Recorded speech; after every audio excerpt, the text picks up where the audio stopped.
Hello मेरे प्यारे प्यारे दोस्तों, आप लोग स्वस्थ होंगे, मस्त होंगे। आप लोगों की स्टडी ऐसे चल रही है। तो मेरे प्यारे प्यारे रसगुल्लों, आज का जो टॉपिक है वो क्लास 10 वालों के लिए ही है, बायोलॉजी से ही है। ठीक है, तो आप लोगों ने 8वां क्वेश्चन देख लिया था, आज हम देखते हैं। ठीक है, 9वें क्वेश्चन को, जो कि 9वां क्वेश्चन आपका इस प्रकार है। 9वां क्वेश्चन है, ग्रीन हाउस प्रभाव पर टिप्पणी लिखिए। ग्रीन हाउस प्रभाव पर हमें टिप्पणी लिखना है। ठीक है, जो कि आंसर आपके सामने इस प्रकार से दिया गया है। उत्तर इसका जो दिया है इस प्रकार से दिया गया, तो इसको हम देखते हैं, है ना। इसमें फिगर वगैरह भी बनाना पड़ेगा और आपको समझाते हुए भी चलेंगे। चलिए, क्या करना है इसमें, कार्बन डाइऑक्साइड की बढ़ती सांद्रता ग्रीन हाउस प्रभाव डालती है। ठीक है, इसमें कार्बन डाइऑक्साइड की जो बढ़ती हुई सांद्रता होती है उसमें जो है ग्रीन हाउस प्रभाव डालती है।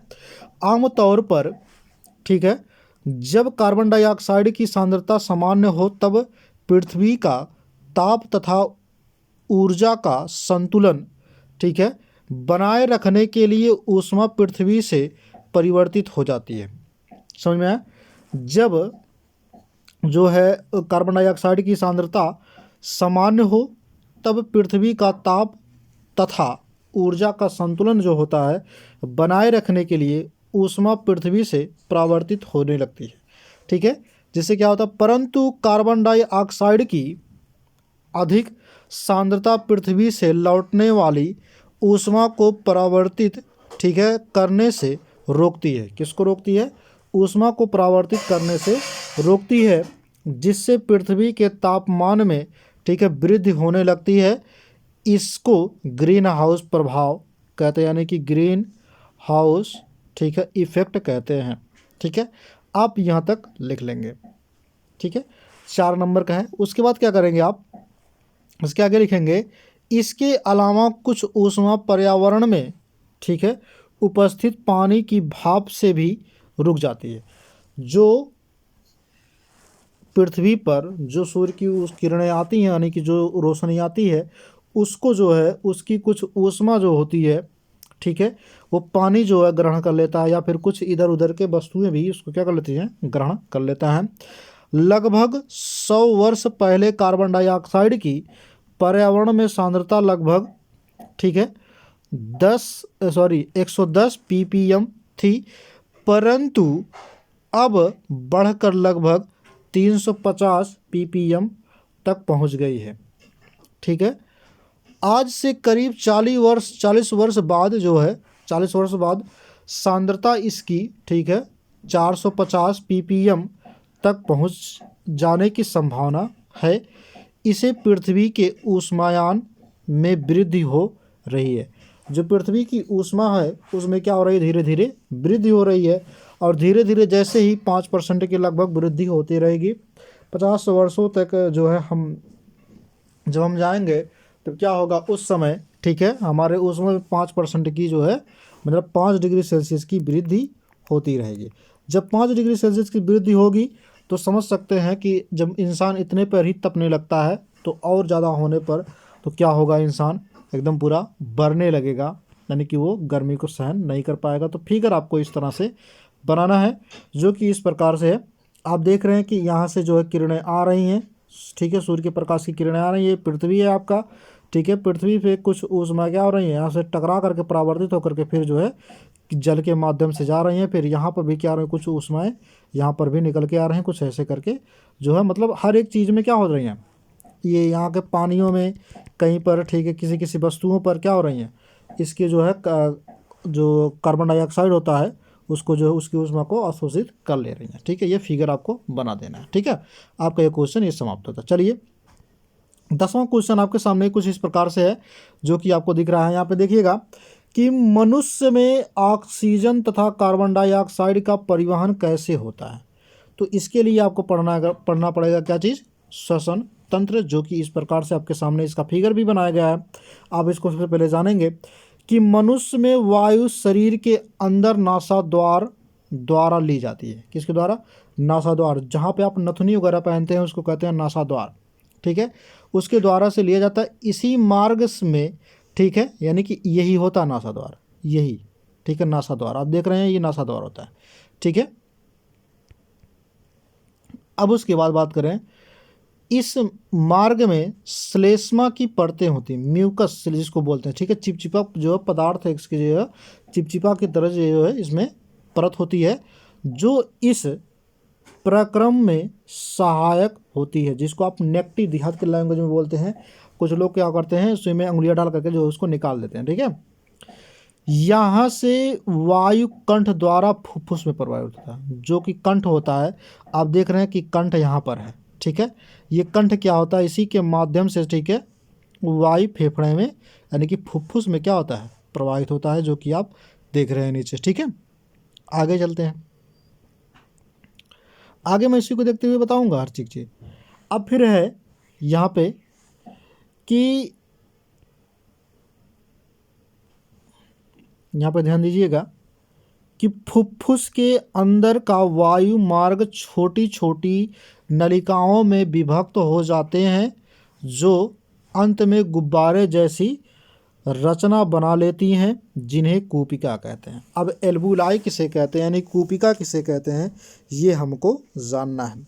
तो यही चीज़ यह कह रहा भैया, ये जो होता है, ठीक है, छोटी छोटी नलिकाओं में बढ़ जाती है। यही नलिका ये इसमें बढ़ जाएगी, ये इसमें बढ़ जाएगी, ठीक है। ये छोटी छोटी नलिकाओं में क्या होती है, बढ़ जाती है, जो कि लास्ट में चल करके क्या बनाती है, कूपिका बनाती है। इसे कहते हैं कूपिका, इसे क्या कहते हैं, कूपिका कहते हैं, इसी को कहते हैं कूपिका।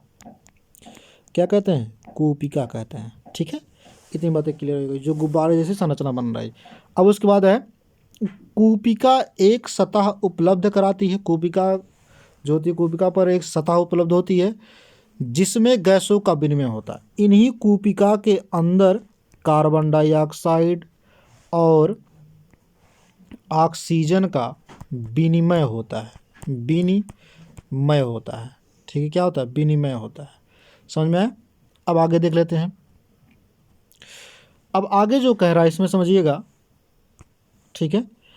होता है जब हम सांस लेते हैं, क्या करते हैं, जब हम सांस लेते हैं तो हमारी पसलियां ऊपर हो जाती हैं। पसलियां का मतलब कौन कह रहा है, ये जो होती हैं, ठीक है, यही पसलियां,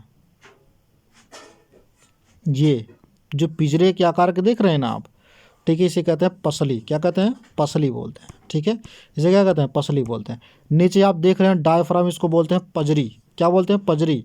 और जो कंकाल की नुमा जो दिख रही है, ठीक है, जिसमें फेफड़ा हमारा बंद होता है, उसे कहते हैं पसली, ठीक है। ये 12 जोड़ी होती है, टोटल कितने होते हैं, 24 होते हैं। हमारी पसलियाँ ऊपर उठती हैं और हमारा डायफ्राम चपटा हो जाता है। डायफ्राम क्या होता है, यहाँ से इस तरह से उठेगा, ठीक है, पहले ऐसे इस तरह से रहेगा, ऐसे ऐसे करके जैसे ही ऊपर उठेगा तुरंत इसकी संरचना कैसे बन जाएगी, ये इस प्रकार से चपटी बन जाएगी, इस प्रकार से, ठीक है, ऊपर एकदम चपटा हो जाएगा। ये डायफ्राम होता है, क्लियर हो गया। अब डायफ्राम कौन होता है,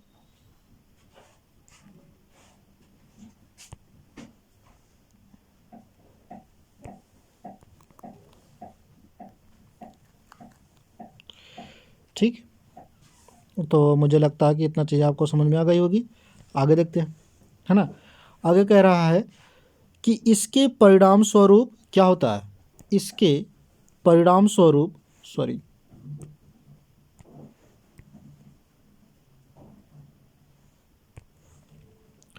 इसके परिणाम स्वरूप, ठीक है, परिणाम स्वरूप वक्ष गुहिका बड़ी हो जाती है। क्या हो जाती है, वक्ष गुहिका जो होता है वो क्या होता है, बड़ी हो जाती है। रुधिर, ठीक है, रुधिर शेष शरीर से कार्बन डाइऑक्साइड कूपिकाओं में छोड़ने के लिए, ठीक है, कूपिकाओं में छोड़ने के लिए क्या हो जाता है, ठीक है, जो कूपिका होती है वो छोड़ने के लिए यहाँ पे, ठीक है, कूपिकाओं में छोड़ने के लिए, ठीक है, लाता है। कूपिका रुधिर वाहिनियों का, ठीक है, रुधिर कूपिका वायु से ऑक्सीजन लेकर शरीर की सभी कोशिकाओं तक, ठीक है, पहुंचाता है।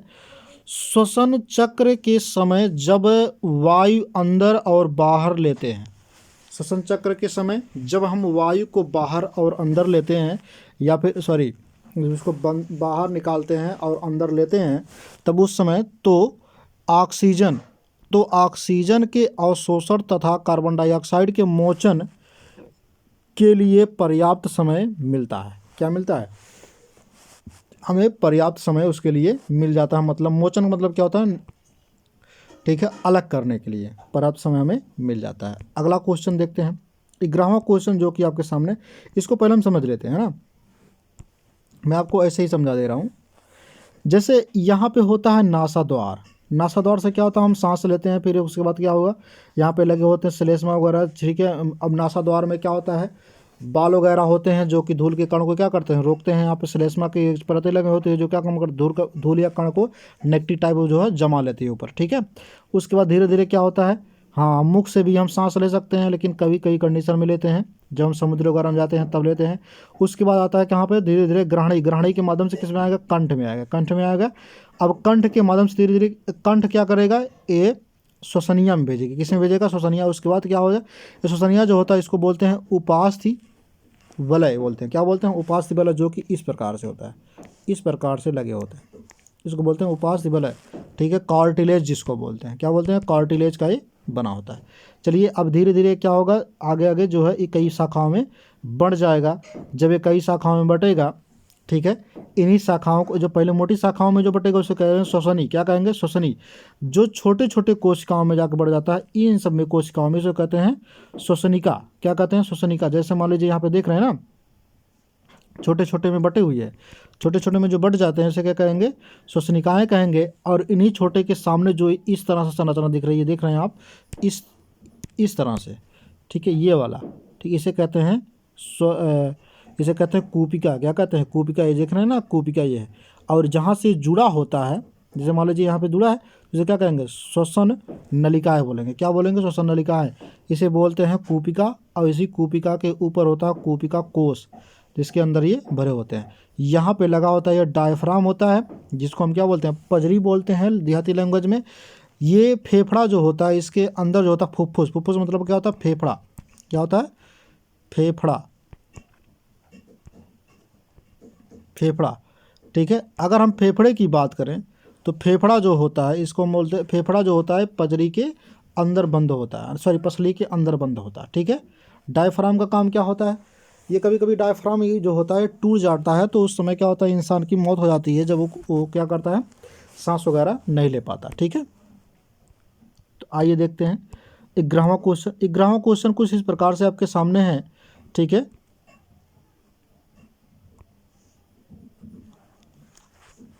चलिए देखते हैं 11वां क्वेश्चन। 11वां क्वेश्चन जो कहा है उसको हम थोड़ा समझते हुए चलेंगे। कह रहा है मनुष्य में आंतरिक परिवहन, ठीक है, किस प्रकार होता है, संक्षेप में वर्णन कीजिए, ठीक है। ये 6 नंबर का क्वेश्चन है। तो देखिए, मनुष्य में आंतरिक परिवहन 2 प्रकार के होते हैं। कितने प्रकार के होते हैं, 2 प्रकार के। पहला क्या होगा, रुधिर परिसंचरण तंत्र, दूसरा होता है लसिका परिसंचरण तंत्र। अब रुधिर परिसंचरण तंत्र में क्या होता है, रुधिर सदैव निश्चित वाहिनियों में बहता है, मतलब जो उसकी निश्चित वाहिनियाँ जो की गई हैं उसी में बहता है, उसके अलावा किसी में नहीं जाता। तथा शरीर के ऊतकों के साथ सीधे सीधे, ठीक है, संपर्क में कभी नहीं आते हैं। ये क्या होते हैं, संपर्क में कभी नहीं आते हैं। शारीरिक ऊतकों में रुधिर पहुंचाने का यह सबसे बड़ा उपयुक्त तरीका है, ठीक है। रुधिर परिसंचरण तंत्र का जो सबसे बड़ा तरीका है इस शरीर के सभी ऊतकों में जो है रुधिर पहुंचाने का, ये होता है इसमें, ठीक है, रुधिर हृदय, धमनी और शिराओं में बहता है। किसमें बहता है, हृदय, धमनी और शिरा में रुधिर बहता है। चलिए अब देख लेते हैं, यहीं अगर बात कर लें हम इसकी, ठीक है, लसिका की, तो मनुष्य में रुधिर परिसंचरण तंत्र के अतिरिक्त एक अन्य तरल परिसंचरण तंत्र भी पाया जाता है, जिसे लसिका परिसंचरण तंत्र कहते हैं। यह तंत्र लसिका वाहिनियाँ यानी कि लिम्फ, ठीक है, वेसल्स द्वारा संपूर्ण शरीर में फैले होते हैं, ठीक है। लसिका परिसंचरण तंत्र निम्न अंगों से मिलकर बना होता है।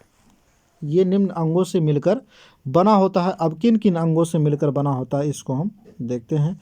तो लसिका परिसंचरण तंत्र जो होता है, सबसे पहले अगर हम बात करें तो वो जो होता है लसिका कोशिका के, ठीक है, लिम्फ, ठीक है, कैपिलरी ठीक है, लिम्फ कैपिलरी जिसको बोलते हैं केशिकाएं, ठीक है।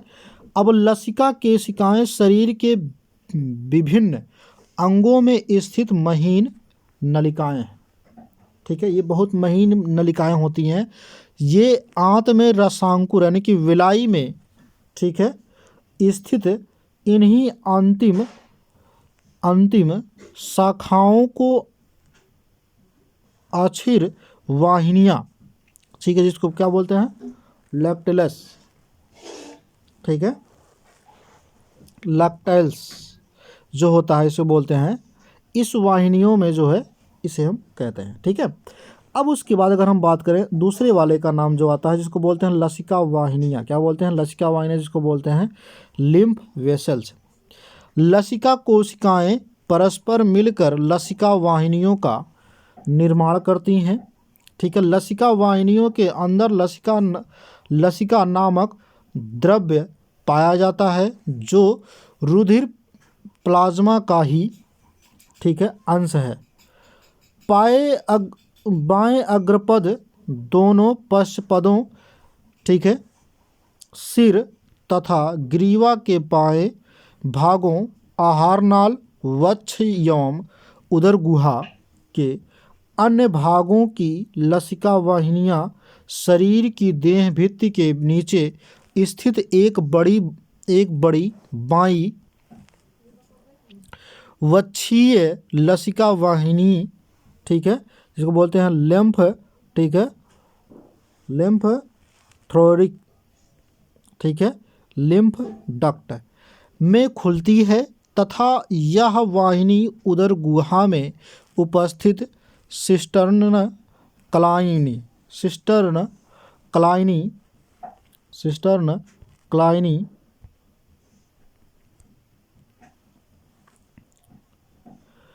नामक एक बड़ी थैली जुड़ी होती हैं। आगे यह बाईं अधोक्षक सिरा में खुलती हैं, ठीक है। अब उसके बाद आते हैं, इस प्रकार दाएं हाथ तथा सिर, ग्रीवा एवं वक्ष के दाएं भागों की लसिका वाहिनियाँ एक बड़ी दाईं वक्षीय लसिका वाहिनी में खुली हैं जो बाईं से छोटी होती हैं और दाईं, ठीक है, अधोक्षक सिरा में खुली होती हैं, ठीक है। अगले की अगर हम बात करते हैं यहाँ पे तीसरा कुछ इस प्रकार से आपके सामने है, देखिएगा, ठीक है। लसिका गांठे जो होता है कुछ स्थानों पर लसिका वाहिनियाँ फूलकर लसिका गांठों का निर्माण कर लेती हैं। अब इसका कार्य क्या होता है लसिका का, इसको हम देखते हैं, ठीक है। इसका कार्य क्या है लसिका गांठे का, तो इसमें निर्मित, ठीक है, लिम्फोसाइड लसिका में मुक्त हो जाती है, ठीक है। अगला पॉइंट है कि ये लसिका को छानकर स्वच्छ करती हैं। अगला पॉइंट, ये प्रतिरक्षी यानी कि एंटीबॉडी का संश्लेषण करती हैं। अगला पॉइंट यानी कि डी वाला है, ये जीवाणुओं एवं अन्य हानिकारक पदार्थों को नष्ट कर देते हैं, ठीक है। ये जो लसिका गांठें होती हैं। चलिए आगे चलते हैं। अगला वाला यानी कि जो चौथा है आपका कह रहा है लसिका अंग क्या होता है, जैसे ये होता है थाइमस ग्रंथि, क्या होता है थाइमस ग्रंथि, प्लीहा वगैरह जिसको बोलते हैं स्प्लीन एवं ट्रांसिल प्रमुख लसिका अंग है। क्या है, प्रमुख लसिका अंग है। अब चलिए आगे हम देखते हैं। आगे जो है अथवा वाला क्वेश्चन है, इसको भी हम सॉल्व कर लेते हैं। अथवा वाला जो क्वेश्चन का ये भी 6 नंबर का आता है, आप कर भी सकते हैं। पुरुष के जनन अंगों का सचित्र वर्णन कीजिए।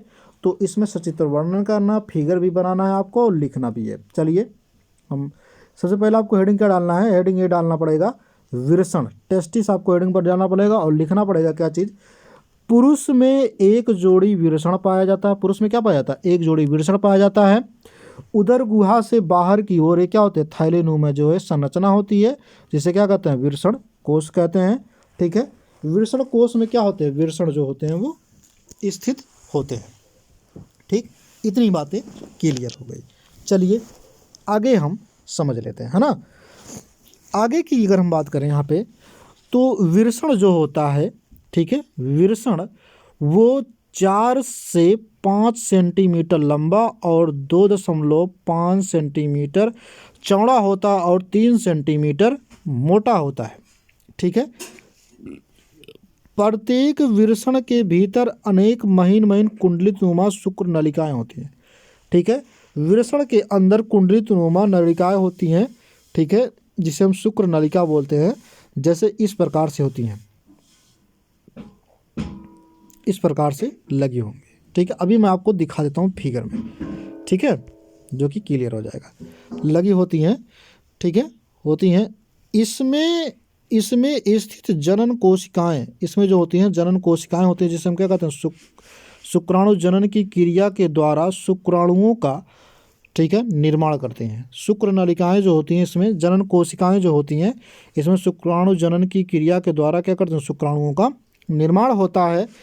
विरसण के शरीर से बाहर कोश में, विरसण के शरीर से बाहर कोश में स्थित होने से इसका ताप शरीर से लगभग, ठीक है, जब हम ये शरीर से बाहर होता है तो इसका तापमान कितना होता है, 2 से, ठीक है, 2.5 डिग्री सेल्सियस कम रहता है, ठीक है, 2 से 2.5 डिग्री सेल्सियस कम रहता है, ठीक है। यानी कि हमारी तापमान कितनी होती है, 37 डिग्री सेल्सियस होती है, तो इससे 2 या 2.5 से कम रहता है, ठीक है। इससे शुक्राणु निर्माण में सहायक होता। अगर ये कम नहीं होगा तो शुक्राणु जो होंगे वो मर जाएंगे और शुक्राणु का निर्माण हमारे शरीर में नहीं होगा। यही रीज़न है, इसलिए जो है ऐसा होता है। चलिए आगे देखते हैं, ठीक है। अभी फिगर हम आपको समझा देते हैं, ठीक है, पहले इसको समझ लेते हैं। अधिविरसण की अगर हम बात करें, अधिविरसण की अगर हम बात कर लें यहाँ पे, तो अधिविरसण जो होता है जिसे बोलते हैं एपिडिडाइमिस, ठीक है, एपिडिडाइमिस जो होता है शुक्राणु दूसरी, ठीक है, दूसरी अनेक नलिकाओं में से हुए, ठीक है, विरसण के बाहर की ओर स्थित एक, ठीक है, अतिकुंडलित नलिका से बने अधिविरसण, ठीक है, अधिविरसण जो होता है, एपिडाइडमिस जो होता है में प्रवेश करते हैं। यह लगभग, ठीक है, 6 मीटर लंबा होता है। कितना मीटर होता है भैया, 6 मीटर लंबा होता है, ठीक है। अत्यधिक कुंडलित संरचना होती है इसकी, मतलब ये कुंडलित नुमा होता है, जो कि हमने अभी कहा है कि अधिविरसण, जो विरसण के अग्र, पश्च एवं भीतरी भाग को ढके रहती हैं, ठीक है। अधिक, अब उसके बाद है अधिविरसण जो होता है, अधिविरसण में शुक्राणु परिपक्व हो जाते हैं। क्या हो जाते हैं, अधिविरसण में क्या होते हैं, शुक्राणु जो होते हैं वो परिपक्व हो जाते हैं, मतलब रिलीज होने के लिए जो क्या होते हैं वो तैयार हो जाते हैं, ठीक है। अब आगे देखते हैं, आगे जो कहा है उसको देख लेते हैं, ठीक है। आगे है शुक्रवाहिनी। शुक्रवाहिनी की बात अगर हम करें, जिसको बोलते हैं वास डिफेंस, ठीक है। अधिविरसण के अंतिम छोर से एक मोटी संरचना शुक्रवाहिनी निकलती है, ठीक है। शुक्राणु शुक्रवाहिनी के द्वारा जो उदर गुहा में स्थित शुक्राशय में पहुंच जाती है। किस में जाती है, शुक्राशय में जाकर के ये रुक जाती है। किसमें, शुक्रवाहिनियों के जरिए जो है शुक्राणु जो है शुक्राशय में जाकर के ठहरती है। समय आने पर उसको फिर से रिलीज कर दिया जाता है। फिर उसके बाद अगर हम बात करें, देखिए यहाँ पे शुक्राशय की, किसकी बात करें, शुक्राशय। यह एक थैलेनुमा संरचना होती है। शुक्रवाहिनी उदर गुहा में पहुंचकर मूत्र नली के साथ, ठीक है, एक फंदा बनाती हुई शुक्राशय में प्रवेश करती है। किसमें बनाती है, एक फंदा बनाती है, शुक्राशय में प्रवेश करती है। शुक्राणु शुक्राशय स्राव के साथ मिलकर वीर यानी कि सीमन, ठीक है, निर्माण कर देता है, ठीक है। शुक्राणु जो होता है शुक्राशय स्राव के साथ मिलकर के वीर यानी कि सीमन का निर्माण करता है, ठीक है। उसके बाद आते हैं मूत्र को देख लेते हैं। मूत्र में, ठीक है, मूत्राशय को देखते हैं। तो मूत्राशय में क्या, तो शुक्राशय एक संकरी नली जिससे स्खलन निकलता है, ठीक है, निकलते हैं। अब उसके बाद क्या होगा, मूत्र मार्ग से क्या होता है, मूत्र भी निकलेगा, उससे क्या होगा, शुक्राणु भी निकलेंगे के द्वारा, ठीक है। मूत्राशय जो होगा, ब्लैडर, एक संकरे भाग मूत्र मार्ग में खुलता है, यूरेथ्रा में जाकर के खुल जाता है। मूत्र मार्ग शिश्न के शीर्ष पर स्थित एक छिद्र द्वारा खुलता है, ठीक है। शिश्न पर एक छिद्र होता है जो कि जाकर के खुलता है। इस छिद्र को मूत्र जनन छिद्र कहते हैं। शिश्न मैथुन क्रिया में सहायक होता है। शिश्न क्या होता है, मैथुन क्रिया में क्या होता है, बहुत सहायक होता है, ठीक है। यानी कि सेक्स की प्रक्रिया में शिश्न सहायक होता है। उसके बाद है इसमें सहायक ग्रंथियां कौन कौन है, ये भी देख लेते हैं। तो सहायक ग्रंथियों की अगर हम बात करें तो जनन अंगों के अतिरिक्त अनेक सहायक ग्रंथियां भी होती हैं, जैसे प्रोस्टेट, ठीक है, काउपर, ठीक है, पेनियल, ठीक है, पेनियल हो गया, ये आदि होती हैं जो वीर्य बनने सहित शुक्राणुओं के पोषण यौम, ठीक है, उसकी जीवित रहने के लिए जो है सहायक होती हैं। ये सब जो है इन तीनों का नाम याद रखेंगे आप, ठीक है, तीनों का नाम आप याद रखेंगे। चलिए, ठीक है। अब हम क्या करते हैं, उस फिगर को समझते हैं, इस वाले फिगर को, है ना। अब उन फिगर को समझते हैं। अब ध्यान से देखिएगा। सबसे पहले मैं अगर यहाँ पे बात करूँ आपके लिए, ये होता है नर जनन तंत्र होता है। क्या होता है, नर जनन, ठीक है, तंत्र होता है, नर जनन तंत्र है। अब इस नर जनन तंत्र की अगर मैं बात करूं तो इस नर जनन तंत्र में सबसे पहले यहाँ पे ध्यान से देखिएगा, ये होता है क्या चीज़, विरसण होता है, इसे कहते हैं विरसण। इसी के ऊपर लगा होता है कवर, जिसे बोलते हैं विरसण कोश, ठीक है। मान लेते हैं विरसण है, इसी के ऊपर एक खोल लगा होगा, इसी के ऊपर एक इस तरह से खोल लगेगा, जिसे हम क्या कहेंगे, विरसण कोश कहते हैं, ठीक है। अब उसके बाद क्या है, विरसण कोश हो गया। इसी विरसण कोश में क्या होता है, शुक्राणुओं का निर्माण होता है। किसका निर्माण होता है, शुक्राणुओं का निर्माण होता है। इसी में क्या होते हैं, ठीक है, वो क्या नाम है, अधिविरसण जो होता है वो कुंडलित नुमा ऐसे करके इसी में जो होता है ऐसे ऐसे करके जो लगा रहेगा, ठीक है। ये इतना क्लियर होगा, इसी में होता है अधिविरसण होता है। अब उसके बाद अगर हम बात करें यहाँ पे, ठीक है, इसकी, तो इसमें ध्यान से देखिएगा, ये हो गया। अब उसके बाद अगर हम बात करें यहाँ पे शिश्न भी होता है, जो कि क्या काम करता है, ये सेक्स करने में भी और मूत्र को निकालने में और बीरी को निकालने में जो है सक्षम होते हैं। यहाँ से लगा होता है शुक्रवाहिनियाँ, जिसे हम क्या कहते हैं, इसे शुक्रवाहिनियाँ बोलते हैं, ठीक है। ये जो शुक्रवाहिनियाँ होती हैं, ठीक है, इससे शुक्राणु जो है क्या होते हैं, शुक्राशय में जाते हैं, जो कि एक शुक्राशय है, यहाँ पे आप देख रहे हैं, ठीक है, ये शुक्राशय होता है। और शुक्राशय से निकली होती है एक नली, जिसे क्या बोलते हैं, जो नली होती है वो निकलती है और कहाँ पे आती है, यहाँ पे, ठीक है। इस वाले को बोलते हैं प्रोस्टेट ग्रंथि।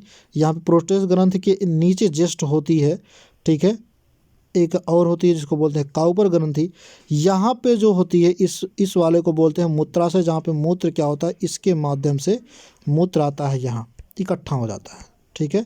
मूत्र यहाँ से जा है आता है, यहाँ पर हो जाता है, और यहाँ पर क्या होता है, ये शुक्राशय होता है, यहाँ पर शुक्राणु आकर के जो है रहते हैं। अब यहाँ पे इस चीज़ को आप जानते हो, इसको बोलते हैं मलाशय, ठीक है। और यहाँ पे इस छिद्र को क्या बोलते हैं, गुदाद्वार या गुदानाल बोलते हैं, ठीक है। शुक्राशय जो होता है यहाँ से, ठीक, इसी में क्या होता है, शुक्राशय इसको बोलते हैं। इसी में शुक्राणु एकत्रित होते हैं और इस नस के माध्यम से क्या होते हैं, वो बाहर निकलते लगते हैं, किसके, मूत्र मार्ग के माध्यम से वो बाहर निकलते हैं, ठीक है। समय आने पर तो उसको रिलीज कर दिया जाता है, ठीक। तो इतनी बातें क्लियर हो गई। आपको फिगर भी बना लेना है, ठीक है। अगर आप यहीं से इतना फिगर बना लेंगे तो कोई दिक्कत नहीं है, यहीं से इतना फिगर बना लेंगे तब भी कोई दिक्कत नहीं है, ठीक है, आप बना सकते हैं, ठीक है। नामकरण कम से कम 10 तक लिखना, 5 कम से कम 5 होना चाहिए, 10 हो जाए तो अच्छी बात है, ठीक है, क्योंकि नंबर लेना तो लिखना पड़ेगा, ठीक है। तो आज की जो टॉपिक है यहीं पर आप समाप्त होती है। फिर मिलेंगे आपके लिए एक नई वीडियो में। तब तक के लिए आप लोग हंसते रहिए, मुस्कुराते रहिए और जय